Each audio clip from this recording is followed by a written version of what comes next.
বয়ান দিয়েছেন সহিহ বুখারীর 9 নম্বর হাদিস। আল্লাহ হাবিব সাল্লাল্লাহু আলাইহি ওয়াসাল্লামকে জিজ্ঞেস করা হলো ঈমান কি?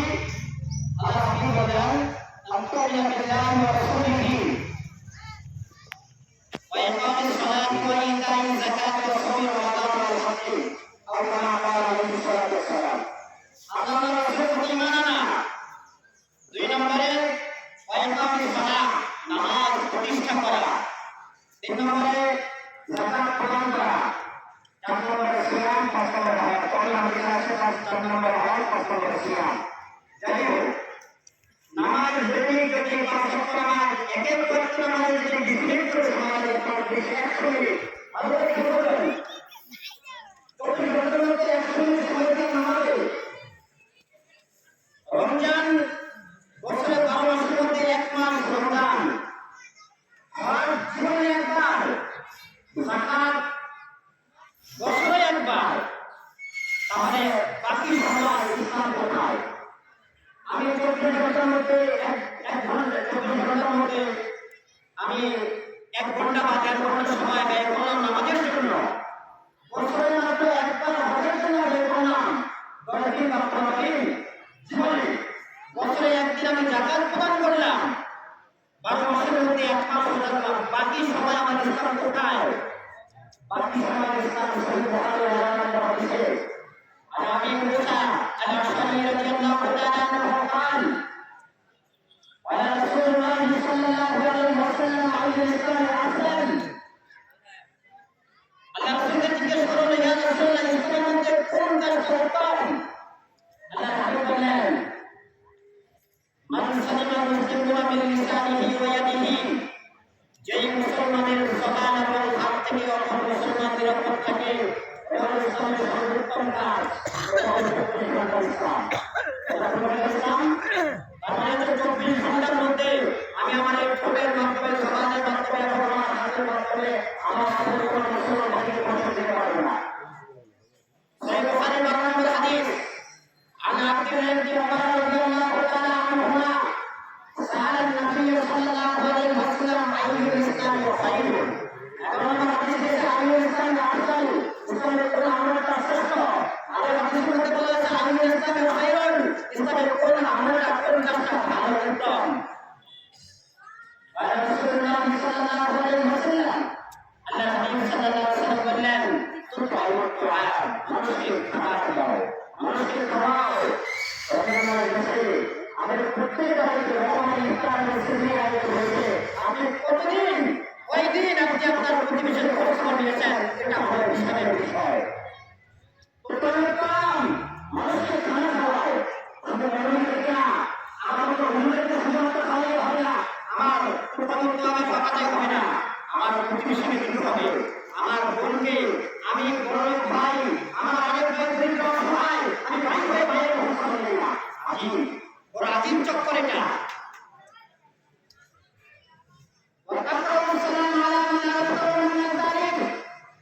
মুসলমান, মুসলিমা, তুমি যাকে চিনো আর যাকে চিনো না, তুমি সবাইকে সালাম দাও। এই তো বুঝলাম ইসলাম, ইসলাম। কিন্তু আমরা এই 1 ঘন্টা 2 ঘন্টা ইসলাম পালন করে নিচে থেকে অনেক বড় পাক্কা মুসলমান ইমানদার দাবি করি, 5 ওয়াক্ত নামাজ ঠিক করতে পারি না, শুধুমাত্র সপ্তাহে 1 দিন জুমাতে নামাজ দেয়। এরপর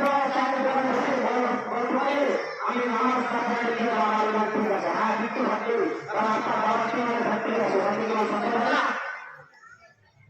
তারা আমাকে চাইতে পারে বসে 5 ওয়াক্ত নামাজ না পড়ে কিভাবে বললেন যে নামাজ না পড়লে কিভাবে আমার ইমান ঠিক আছে?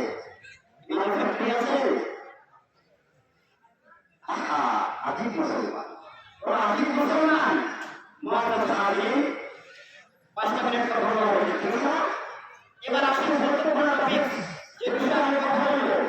ওটা বাংলাদেশ ভালো হয়েছে, আমরা ছাত্রদের হিসেবে আয়োজন করি বছরে একবার। আমরা সরকারি হিসেবে কেন রাখি? রাখি হলো রমজান মাসে আমাদের রোজা রাখি।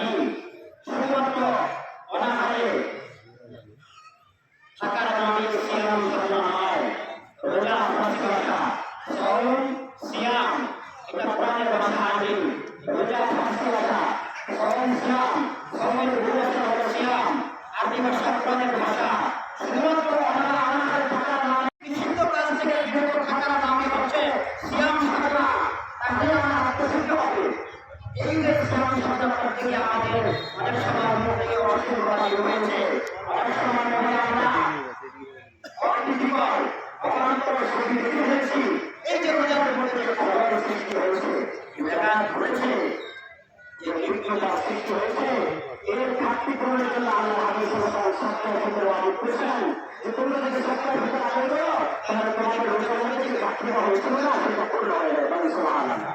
এবার আসলে মূল কথায় আমাদের দেশের লোকেরা আমরা টাকা দিয়ে সত্যের ভিতরে আদায় করি তাই কি টাকা দিয়ে আদায় করি না সত্যের ভিতরে এখন গোটা সোশ্যাল মিডিয়াতে ভাইরাল টাকা দিয়ে সত্যের ভিতরে আদায় করে আদায় হবে না বলে নাউজুবিল্লাহ। তারা বলে শস্য দিতে হবে। শস্য কি? গম, জব, আটা, ভুট্টা, কিশমিশ, পনির এগুলো হলো শস্য। এগুলো সরকার থেকে দেওয়া হবে। আল্লাহ নবী সাল্লাল্লাহু আলাইহি ওয়াসাল্লাম বলেছেন পনির, গম, পনির, কিশমিশ এই সমস্ত জিনিস 100 সমান 3 কেজি 275.5 গ্রাম অর্থাৎ 3.5 কেজি থেকে কিছুটা কম 100 সমান। আর যদি গম দ্বারা দেওয়া হয় তাহলে 800। কেন কারণ আমাদের দেশে গমের কেজি কত আর কিশমিশের কেজি কত? গম হলো 800 আর কিশমিশ হচ্ছে 100। রাসূলের জামানায় সাহাবীদের জামানায় গমের অর্থাৎ গমের যে মূল্য ছিল সেটা ছিল কত দামে আর খেজুর এবং কিশমিশ এগুলো বিক্রি হতো অর্থাৎ 2-300 গমের টাকা দিয়ে 2-300 কিশমিশ এবং খেজুরের টাকা দিয়ে 100 গম কিনতে হতো। গমের দাম ছিল অনেক বেশি। তখন রাসূল এবং সাহাবীদের যুগে মদিনায় গম করতে বেশি উৎপন্ন হতো না। আসেন যারা বলে কোরআন দিতে হবে রাসূলুল্লাহ সাল্লাল্লাহু আলাইহি ওয়াসাল্লামের যুগে টাকা ছিল না। বিশুরা বলেন এমন কিছু না। তারা বলে যদি টাকা দেয় সরকার ফেরত দেওয়া তাহলে যেত তাহলে রাসূল যুগে দিনার দেওয়া ছিল তারা দিনার তারা গুণা কেন? আরে ভাই রাসূলের যুগে টাকা ছিল না দিনার দেওয়া ছিল। দিনার দেওয়া মানে কি? দিনার দেওয়া হয় স্বর্ণের টাকা দিয়ে আর দিরহাম দেওয়া হয় রূপার টাকা দিয়ে। দিনার মানে 1 দিনার মানে হচ্ছে স্বর্ণের 1 টাকা। স্বর্ণের 1 টাকা মানে হচ্ছে 4 গ্রাম সমান 4 গ্রাম সমান 5 গ্রাম অর্থাৎ 4.5 গ্রাম স্বর্ণ। সেখানে 1 গ্রাম স্বর্ণের দাম হলো 250 রিয়াল। আর চাঁদির রূপা সেটা হচ্ছে 1 গ্রাম সমান 2.975 মিলিগ্রাম। এই হচ্ছে এর নিম্নে কোন দিনার বা দিরহাম ছিল না। আমি চ্যালেঞ্জ করলাম গোটা পৃথিবীর মানুষের কাছে আমাদের কাছে এর নিম্নে কোন দিনার দিরহাম ছিল দিনার দিরহাম ছিল না। এখন যদি কেউ বলে তাহলে রাসূলের যুগে দিনার দিরহাম মাধ্যমে কেউ সত্যের ভিতরে আদায় করলো না। দিনার দিরহাম মাধ্যমে আদায় করবে কিভাবে? 1 দিনার সমান 4.5 গ্রাম স্বর্ণ আর সত্যের ভিতরে 4.5 গ্রাম না মাত্র 100। তাহলে দিনার দিরহাম তারা কিভাবে আদায় করবে? এবার আসেন রাসূল যে 100 কি বললেন? কিশমিশ, খেজুর, পনির এবং গম 800 এটাই বললেন। কিভাবে? সহিহ বুখারীর হাদিস আল্লাহ হাবিব সাল্লাল্লাহু আলাইহি ওয়াসাল্লাম হযরত আবু বকর সিদ্দিক আনাস রাদিয়াল্লাহু তাআলা আনহু কাছে জিজ্ঞাসা করেন তোমার কাছে যখন জাকাতের ভিতরে টাকা থাকে তোমার কাছে যদি 1 বছরের ভিতরে টাকা আছে যদি 1 বছরের নোট না পাও তাহলে 2 বছরের নোট নিয়ে নিবা এবং বিনিময়ে তাকে তুমি অতিরিক্ত যার থেকে জাকাত দিবা তাকে 2টা ছাগল অথবা 20 দিরহাম দিবা। তার মানে হচ্ছে 20 দিরহাম কনভার্ট করলে 2টা ছাগল মূল্য হয়। তাহলে কিভাবে দিনার দিরহামটা সরকার ফেরত আদায় করবেন?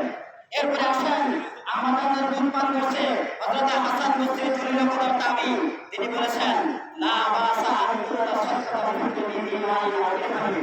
যে দিনার এবং দিরহামের মধ্যে সরকার ফেরত আদায় করার কোনো সমস্যা নাই। অতএব মুসলমান ইন্টারনেট থেকে সমস্ত ভাইরাল আলোচনা শুনে আপনারা বিভ্রান্ত হবেন না। সব টাকার মাধ্যমে সরকার ফেরত আদায় করলে আদায় হয়ে যাবে। যারা বলতেছে অন্য বস্তু সংগ্রহ করে তারা হাদিসের মর্ম বুঝে না, তারা ইতিহাস ভালো করে জানে না, তারা শুধুমাত্র মানুষের চেষ্টা করতেছে। অতএব টাকার মাধ্যমে সরকার ফেরত আদায় করা যাবে। সাহাবায়ে কেরাম টাকা তারা আদায় করেছেন।